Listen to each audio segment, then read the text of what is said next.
Hello, my name is Paul Washer, and we're back once again for Missions Monday. And normally, I would be the one asking him questions, but today it's going to be reversed, and he's going to be asking me questions, especially about the family as it pertains to missions. Our missionary in Asia, one of them, Elijah, he referenced during COVID he was having to stay at home more than normal. Right. But what a blessing that had been to family. And then he made this comment, and I wanted to hear what you had to say about it. He said, I appreciate the biblical value HeartCry holds that the family comes first in our ministry. So do you agree with that statement, family comes first in ministry? Well, I'm really glad that he put it that way because it provides us with kind of an open door to really discuss the matter. You know, we can turn things into cliches that mean nothing. You know, family comes first. And then you come back with a question, well, I thought God comes first, you know, and you go back and forth on this. And so let's just look at it from what I believe is a biblical perspective. And first of all, let's just look in 1 Timothy. Okay. And we'll go there, 1 Timothy chapter 3, talking about overseers. It says, he must be one who manages his own household well, keeping his children under control with all dignity. But if a man does not know how to manage his own household, how will he take care of the church of God? So there's one way in which we can say family comes first in this way. If a man is not caring for his wife biblically, not caring for his children biblically, primary, you know, our Ephesians 5 passages, Ephesians 6, and he's not managing his own household, he's not working with his wife to manage his household, then he's disqualified for the ministry. Yeah. It doesn't matter if he's the greatest preacher in the world, it doesn't matter, even his devotion to the mission field, he is simply disqualified. One of the things people do not recognize is that 1 Timothy chapter 3 and Titus 1, they are non-negotiable qualifications. But they're also, you know, they're set there not just for us to choose elders or missionaries in a proper manner, but they're also there for the care of our own souls if we are ministers of Christ. Because Paul will say later on in 1 Timothy 4, pay close attention to yourself and to your teaching. Persevere in these things, for as you do this, you will ensure salvation both for yourself and for those who hear you. And so it's not only like if I'm going to submit myself as a candidate for being an elder, or going to the mission field with the authority of an elder, you know, the men who are in charge of examining my life must do more than just ask me a few questions on ordination night. They must watch my life over an extended period of time and see if I manage my own household well. So it's to ensure that the men sent to the field have the character requirements of someone who should be sent to the field. But also, even as a missionary on the field, or as a minister, or as a pastor, I also use this to guard my own life spiritually. Because you know how the ministry just can really make demands. Yeah. And I know I've done this. I'll be maybe working through a time of great advancement of the gospel, or great problems in HeartCry or on some mission field. And then one day I'm looking and I said, you know what? I'm neglecting my family. My wife is carrying too much of the burden. I'm not, you know, I've missed some family devotions. I'm coming home too late. And this is the standard by which I can judge myself. Yeah. But it's also the standard by which the elders of my church can judge me. Okay.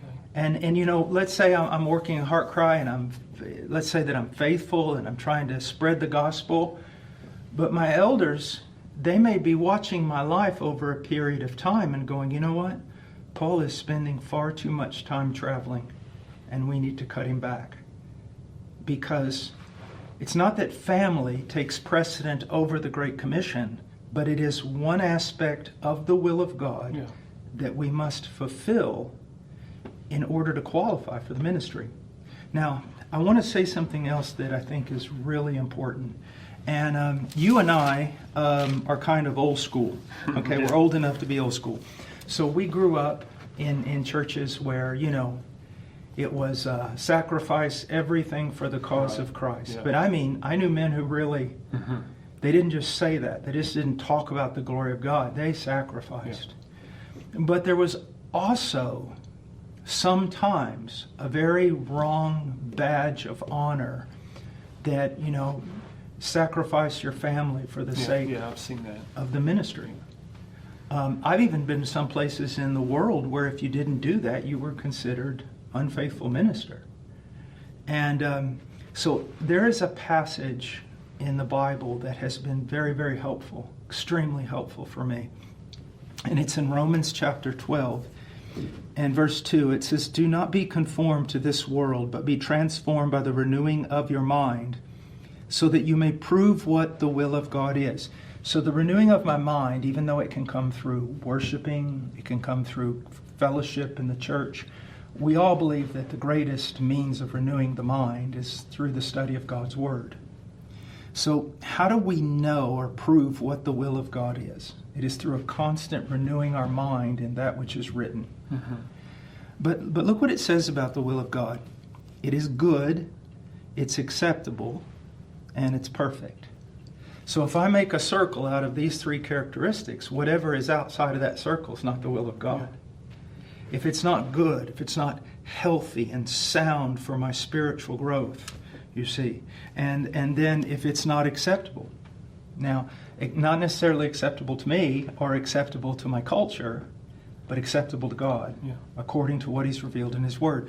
But the last word here is wonderful, perfect, complete, not lacking. And when someone says, I must sacrifice my marriage or sacrifice my family for the sake of the ministry, they're actually doing the very thing Adam did. When Adam fell and God comes into the garden, who did Adam blame? Well, we say he blamed Eve. Well, actually, he blamed God, who he said gave him Eve. Well, when we say that we're sacrificing our family for the sake of the ministry, what we're saying, we're accusing God of His will not being perfect, but being contradictory. We're saying, in order to fulfill this aspect of the will of God, I must violate this aspect of the will of God. So if I'm going to be obedient in the ministry and its commands, then I have to be disobedient with regard to my family and God's commands. And that's not true. We all know that's absurd. So you say, are you able through grace to fulfill both roles? Yes, we are. If our ambition is to be pleasing to the Lord, if our ambition is to be the greatest preacher on the planet, or the most successful missionary on the planet, or to start more churches than anybody else on the planet, then no, it's going to be very difficult. But if our ambition is to be pleasing to the Lord. Now, here's the way I want that I tell young men to look at it, okay? Because I used to be one of those a few centuries ago.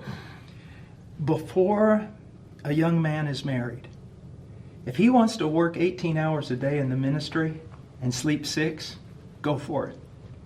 Go for it. Why? Because all he has really are ministry commands.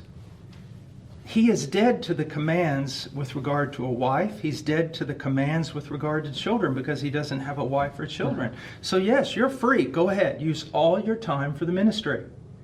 And of course, that's an exaggeration. There are other family responsibilities, but he's free.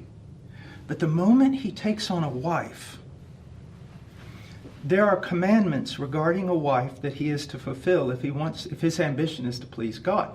So those commands take time. So that means some of the time has to be transferred from ministry to wife care, to relationship building. Okay? So, but let's say that they're like Charo and I when we were first married, kind of Batman and Robin, they're in Peru, And for the first 8 years, we couldn't have children.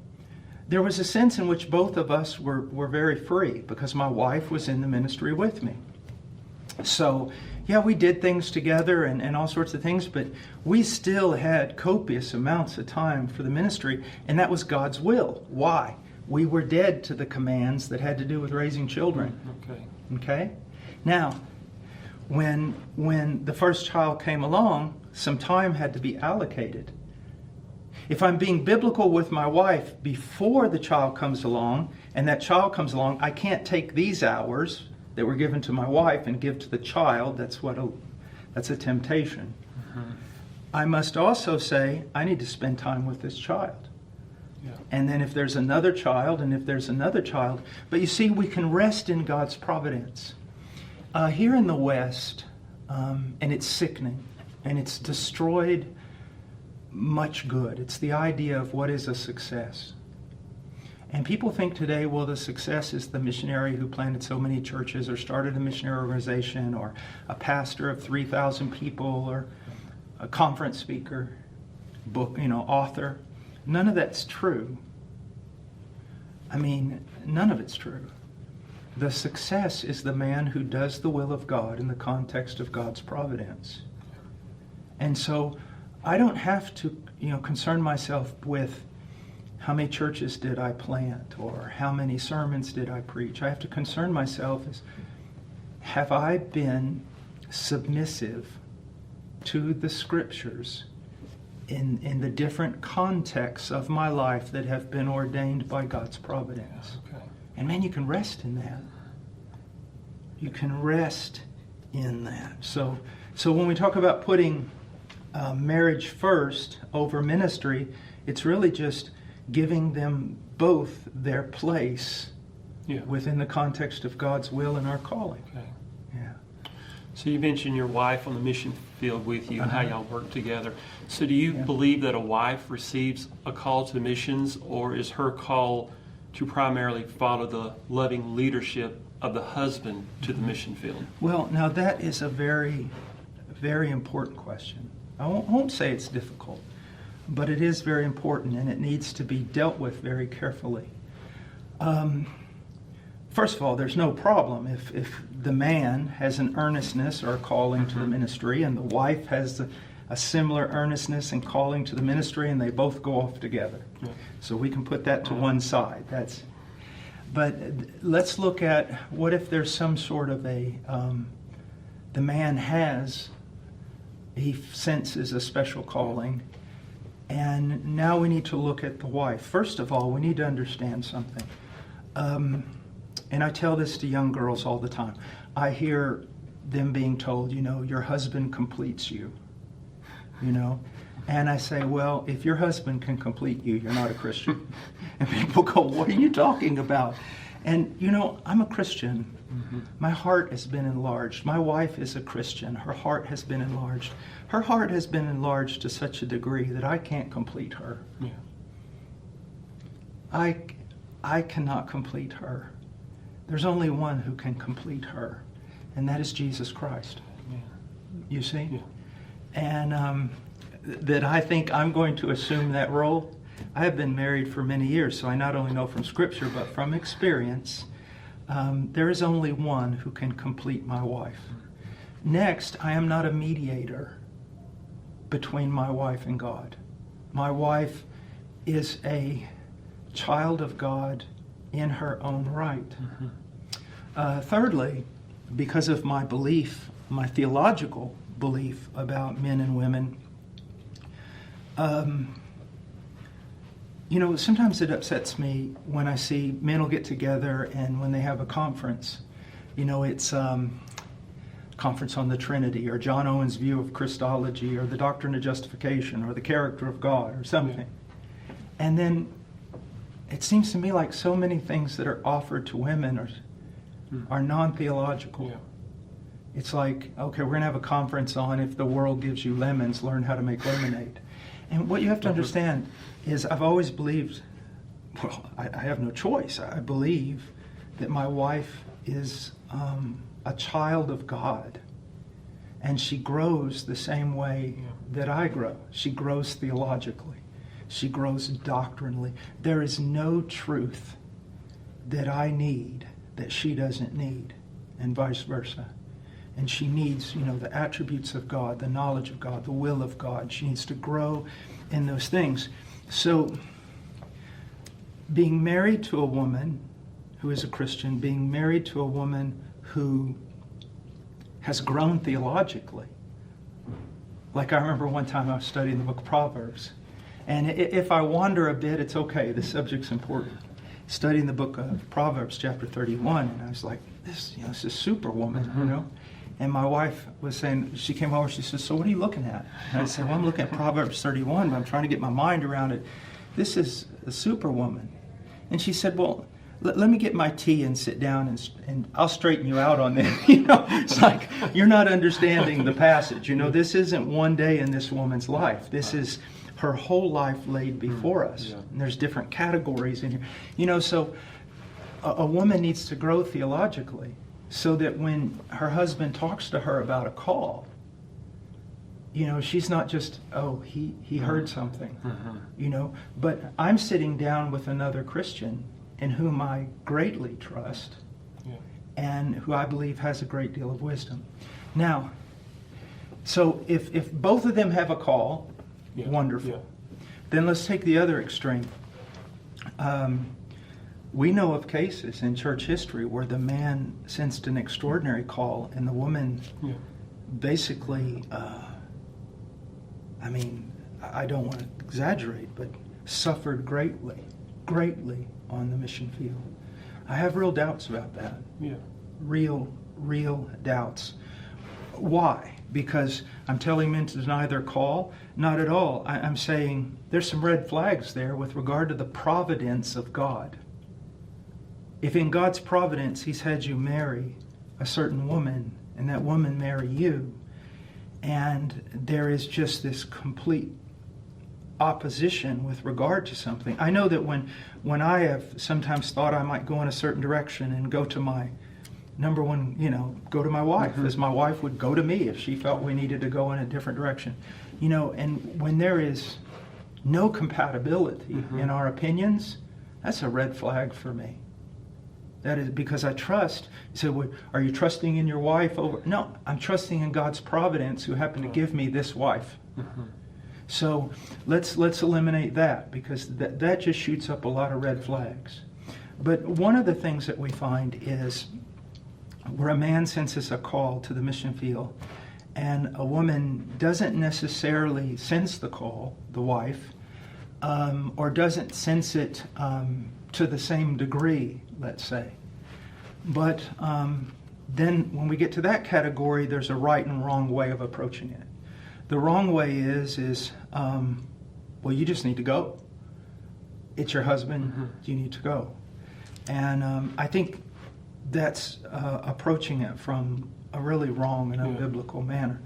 But I find in those instances when it's two mature Christians and the call seems to be genuine, that the wife will have a sense of, not that she's forced to go, not that she's dragging her heels or digging herself in not to go, but she is simply honest as a daughter of Zion, as a child before God, in that I do not sense this call as greatly as my husband. I do not deny that this call is in him. And although I do not particularly sense the call to missions, I do sense the call to be his wife and for him to be my husband. And I take joy in that. Yeah. Of this is my calling. This is what I want to do. Now notice, sometimes young men will come to me especially, but also young girls, and they'll go, I don't know if I'm called to do this or called to do this. And the first thing I'll always ask them is, well, what do you want to do? And they're like, well, that can't be it. And, I have said this before. I've had to do some hard things. But when I felt like God called me to Peru, I wanted to go to Peru. When I felt like God called me to come back and start a mission organization, I wanted to do that. And so desires are a good thing. So if a young lady says, I want to go to the mission field, or if she says, I don't really sense that keen calling, but I do sense the calling to be the wife of this man and to work with him. Another thing that I think that we need to be very careful about is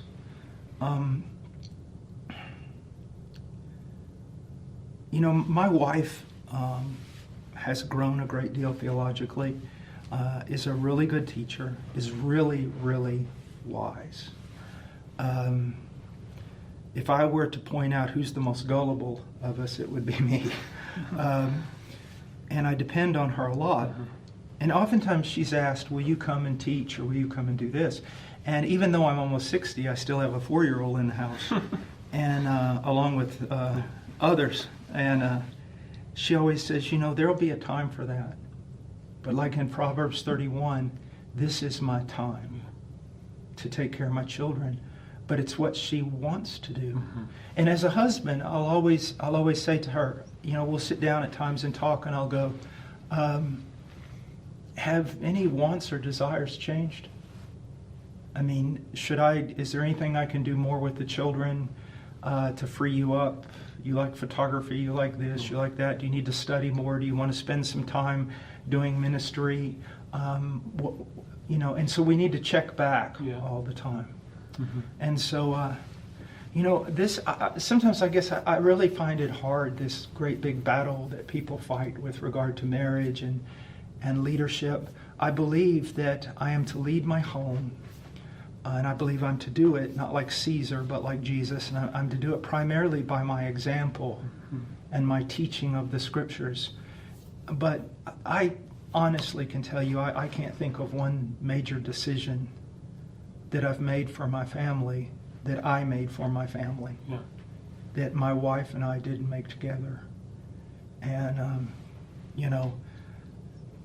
it's just, I think a guy told me this years ago.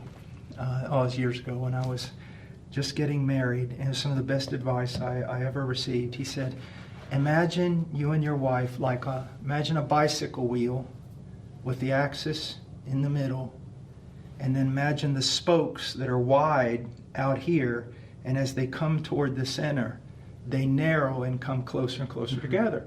And I thought, okay, what's this about? And he goes, notice the spokes never touch one another. I said, no. He said, but the closer they get to the center, the closer they come to one another. And I said, yes. And he goes, that's the way it should be with your wife. You shouldn't try to be pulling your wife over to you, and she shouldn't be pulling you over to her. You should both be headed towards Christ, and as both of you become more and more conformed to the image of Christ, you will come closer and closer and closer. And also, I don't want to push the illustration too far, but my wife and I never really need to, like the spokes, I don't mean this physically, but like the spokes, I never have to concern myself with my wife reaching me or me reaching my wife. I only have to concern myself with me and my wife reaching Christ. You see that? Which means our personalities are very, very different. Very different. And that's okay if we're both headed towards Christ. And now, when I was on the mission field, here's something for young missionaries. When I was on the mission field, I think in my time, I saw maybe 3 families that I heard of that went back to the mission field, or went back home off the mission field because the wife either came close to or had a nervous breakdown. And when you looked at the women, people say the awfulest things. All right, where was their devotion? Where was their dedication? Well, from what I know about those 3 couples over the years that I saw, there was nothing wrong with the wife. She loved the Lord, cared about her children, cared about the work. But here's something that young missionaries need to be very careful with. In those settings where you're in a country, your wife is homeschooling, your wife is doing all these things in the home. And then sometimes it may be kind of a dangerous area, so maybe someone else goes out and purchases food in the market with her and things like that. She doesn't get out. You need to take that into consideration, because what happens is the man missionary, he goes out every day, whether it's to fix the missionary van or to build a church building or to evangelize or to be with other men doing ministry. So he's getting out of the house every day. Where the wife, and just please don't write and say Paul Washer believes women shouldn't be in the house or this or that. Just leave that aside. The mere fact is the wife spending so much time taking care of her children and almost never getting out of the house. Not even to minister. And you really need to take that into consideration. So now I'm talking as an old man dealing with some practical aspects of mission. You really need to watch your wife and care for her. And make sure that man, she's developing. One of the things, now I don't know, so I want to be careful here. I'm an old guy. I've learned a lot from old guys. And now I am one. He said, never forget, Paul. I remember this old guy telling me this. He goes, never forget, one day your wife will receive a white stone with a name written on it, and you won't know what that name is. And I said, well, what do you mean by that? He goes, she's got her own relationship with the Lord apart from you. Yeah. And you need to make sure that that's developing, that she's developing as a person in her own right. Yeah. That's very important on the mission field. Yeah. Yeah. And the more that you're maybe isolated, the more you need to care for that. Yeah. You really do. It's very important. Yeah. Will we have some more questions? Yeah, I think that sums it up. I mean, we hear, from couples or men and women wanting to go to the mission field that are asking these questions. So thank you for helping us to better understand how to approach those things. And really the sign of your spirituality, I mean, if I were to put a place where, if you want to really know who Paul Washer is, you visit me in my home. Now, hopefully you'll see a sincere person, but you'll see that it's a lot easier to preach. It's a lot easier to go through jungles and everything else than it is to be a man who lives a Christ-like life with those who are closest to him. We can look so good to people in the church, to even our enemies. And yet when we have this common relationship with someone, it becomes common. Yeah. And that's very, very dangerous. Very dangerous. All right. Yeah. Anything else? I think that covers it today. Thank you, Brother Paul. All right. Well, I hope this has been helpful, not only to those of you who are going to the mission field or thinking about going or are there, but also pastors, evangelists, teachers, anyone who's in the ministry. And just for you guys, just so we can end this note positively, there is a real sense in which you ought to be afraid. If I entrusted you with some aspect of my business, I would watch over you zealously, and I would want you to do what was right. But if you were my daughter's husband, I would really watch over you. That would be very important to me. More important than if you watched over my entire business. And so, if you are married, you have been entrusted with God's daughter. Be very, very careful. Well, God bless you, and we'll see you next week.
quên khi cơn mưa đêm lại về. Em đã quên lời thề và ta như đông chìm sâu. Không cần mưa em anh nhận màu. Yeah, em chỉ cần mưa đâu em bay. Chỉ còn là những cơn mưa vô ra cho bên mưa em không mơ anh. Yeah, anh một đêm mơ chỉ cho bên em không được cần nhớ và chỉ có em không muốn nhớ và người ta bên nhau như ngã tơ. Yeah, muốn nhớ về say em chỉ có mấy em ở đây và anh như muốn chết đi nhưng không muốn em mãi mãi. Tình yêu làm cho ta đau đầu không em như nằm ngâm màu. Yeah, anh như đang mong cầu và mưa bên em hôn sầu. Yeah, chào các bạn mai mơ chỉ có bên em nhưng là có mơ. Yeah, mà đã ra yeah, em muốn bên ai yeah. Anh không mong gì hơn chỉ mong em sẽ ở đây ôm anh thật gần. Anh chỉ mong đôi ta được có nhau mà đừng em đâu anh có em. Một đêm bên anh có em ta sẽ trao nhau môi hôn thật sâu ôm anh.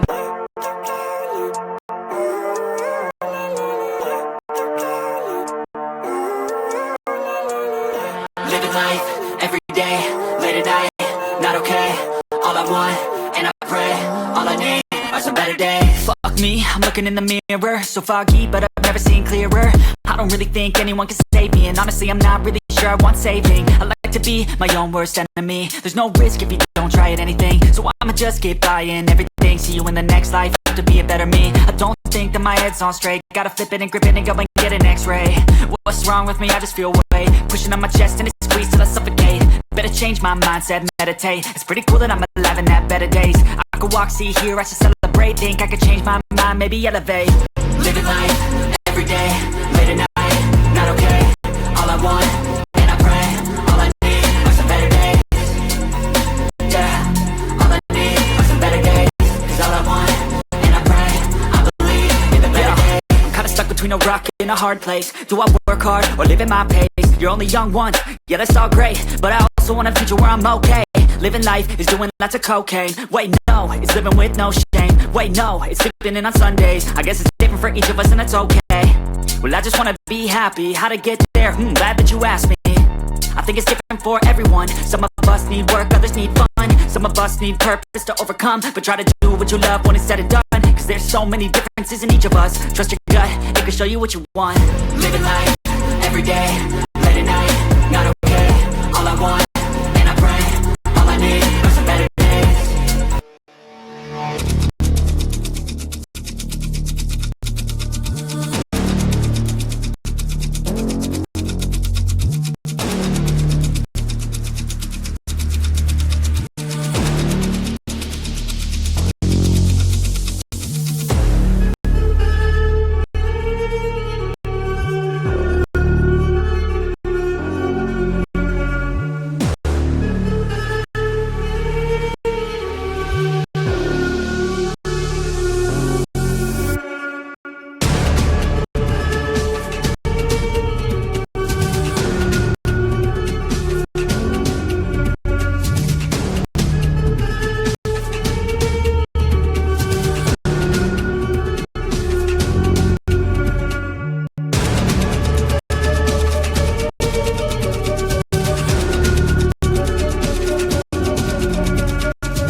determined your fate. I've never seen so clear. I feel the end and it's near. The day of reckoning's here. The sound of deafening fear.